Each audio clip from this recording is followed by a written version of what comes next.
waxaan ka mahad celinaynaa sida aan leexleexa lahayn markii nimankaasi aaggiina soo haweysteen intaad isku abaabusheen 40 nin iyo 2 saban aad maanta ku marsiinaysaan 500 wiil cid kasta ee is abaabushana dawladdu waa dul istaagaysaa waxa la wixii karaankeeda kala qayb qaadanaysaa annaga isbuucan gudihiisa 3 maalmood aan idin moognahan u maleynaa waa markii labaad markii horena lugteena iyo socodkeena waa ogeedeen haddana ilaahay wuxuu noo soo fududeeyay inaan raashinkaan idin keenno nagala wareega naga guddooma waxa aad ka hadasheen biyaha iyo shidaalka iyadana waa ballan qaadayna iyo waxa la wixii kale oo waxa la wixii kale ama raashina ama saad ah oo rasaas ah ama biyo wax kasto aagan kaga baahantiin tiimkiinaan ama qaryadiinaan isku abaabusho 40 iyo 500 marinaysa inaan labada caloolood buuxinaa noo balana caloosha qoriga iyo caloosha rag maadaama idinku dhiigiini hibayseen oo aad ku tala gasheen ceelasha idinka soo saarteen inaad dib ugu noqotaan waxaan rabaa marka inaan ku kaftamo inaan maanta aan biyo ka hadalno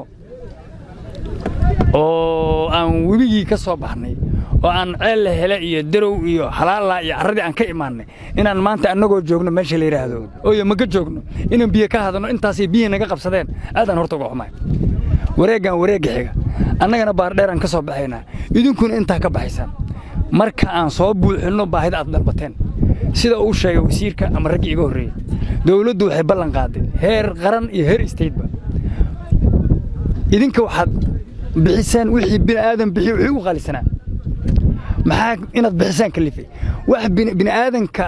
walaqad karamnaa bani aadama ilaahay yiri koonkan inta ilaahay khalqay bini'aadanka nafsadiisa u qaalisan nafsadii aad bixisaan bisabab nafsadiina la soo aaday nafsada aad bixinaysaan nafsadiina aad ku difaacaysaan ilmihiina aad ku difaacaysaan ceelashiina iyo guryihiina iyo safarkiina aad ku difaacaysaan Soomaa taasaa kalifaysa ma nafsadiina bixisaan wixii ka soo haray nafsada adinku aad bixisaan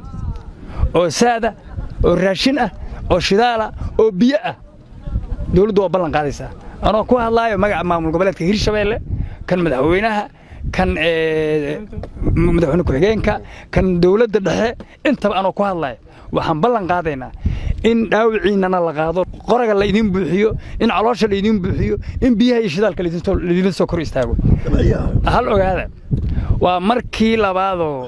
ama markii saddexaad aan araahday ama meesha wiil nooga dhimanayo oo qarash ku bixinayno yaani maanta ka bacdi dhicina isleeyahay saraakiishii la socoto waa saraakiishii loogu talagalay inay baar dheer ka soo duulaan walaalayaalow hadaayno astaan isku ballan qaadnay qof nool oo maanta deegaankan u dhashay ama joog haysta xabad haysta badar inuu al-shabaab ku baqdaa xaraan waa habeenka xalatay waxaan noo ballan nimankan iska celino waa mahadsantihiin mar labaad iyo mar saddexaad